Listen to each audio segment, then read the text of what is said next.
आगे बढ़ेंगे। जम्मू कश्मीर के पहले आईएएस टॉपर शाह फैसल ने कश्मीर पर केंद्र सरकार की नीतियों का विरोध करते हुए अपने पद से इस्तीफा दे दिया।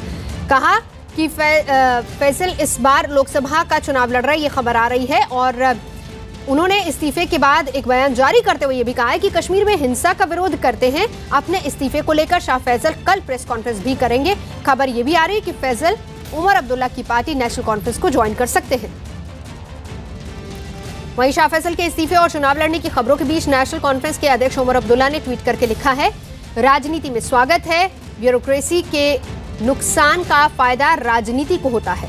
उमर अब्दुल्ला के बाद कांग्रेस नेता पी चिदंबरम ने भी ट्वीट करके शाह फैसल के इस्तीफे के बहाने बीजेपी सरकार को घेरा है। उन्होंने लिखा, इस्तीफा देने वाले आईएएस शाह फैसल को सलाम करता हूं।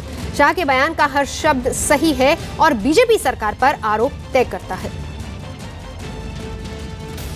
रिफत अब्दुल्ला इस वक्त हमारे साथ जुड़ चुके हैं। रिफत, जानना चाहेंगे कि शाह फैसल कल प्रेस कॉन्फ्रेंस करेंगे। खबर ये भी है कि नेशनल कॉन्फ्रेंस ज्वाइन कर सकते हैं, लेकिन एक नई बहस जरूर इस पूरे मामले में, सियासी बहस खासतौर पर अगर कहे तो, छेड़ दी है।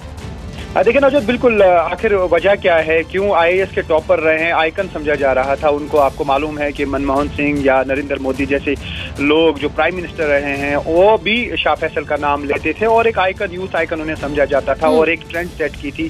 पहले वो शख्स थे जिन्होंने जम्मू कश्मीर से सिविल सर्विसेज जो है टॉप किया, आईएएस ऑफिसर बने, उसके बाद यहाँ पे भी कुछ प्राइम पोस्टिंग्स पे रहे और उसके बाद कौन सी चीज़ उनको प्रोवोक कर गई कि वो रिजाइन कर रहे हैं। उन्होंने हालांकि ये कहा है कि जो यहाँ पे हालात वगैरह रहे उनका भी एक बहाना दिया है, लेकिन आखिर वजह क्या है कि उनकी, आपको मालूम है कि उन्होंने कुछ ट्वीट इससे पहले भी किए थे, वो विवादित रहे और उन पे काफ़ी पॉलिटिशियंस ने अक्रॉस द कंट्री जो है कुछ लोगों ने क्रिटिसाइज उनको किया, क्योंकि वो हार्वर्ड में थे, यहाँ पे वो एक पोस्ट ग्रेजुएट कोर्स कर रहे थे, क्योंकि वो पहले डॉक्टर थे, उसके बाद आईएएस टॉप किया, उसके बाद हार्वर्ड में भी गए, वहाँ पे पढ़ाई की। तो आखिर कौन सी चीज़ उनको वहाँ पे रागिब कर गई पॉलिटिक्स की तरफ, ये देखने वाली बात होगी। अब ये भी देखना होगा कि कल वो क्या अनाउंस करेंगे। सबकी नजरें उसी पे है, क्या वो वाकई नेशनल कॉन्फ्रेंस ज्वाइन करने वाले हैं जिस तरीके की अटकलें लगाई जा रही है, जिस तरीके की बातें कही जा रही हैं, या कोई और मनसूबा उनके दिमाग में है, क्या पॉलिटिक्स ज्वाइन करनी है या नहीं, वो कल ही डिसाइड होगा। लेकिन जिस तरीके से उन्होंने एक पोस्ट किया है, फेसबुक पोस्ट, उसके बाद ट्वीट पे भी लिख किया है और लोगों से कहा है कि वो उन्हें मशवरा दें, फिर ना कहना कि आपने हमारी राय नहीं मानी, तो वो लोगों का समर्थन जरूर चाहते हैं, तो उसके हवाले से तो पॉलिटिक्स ही ज्वाइन करेंगे।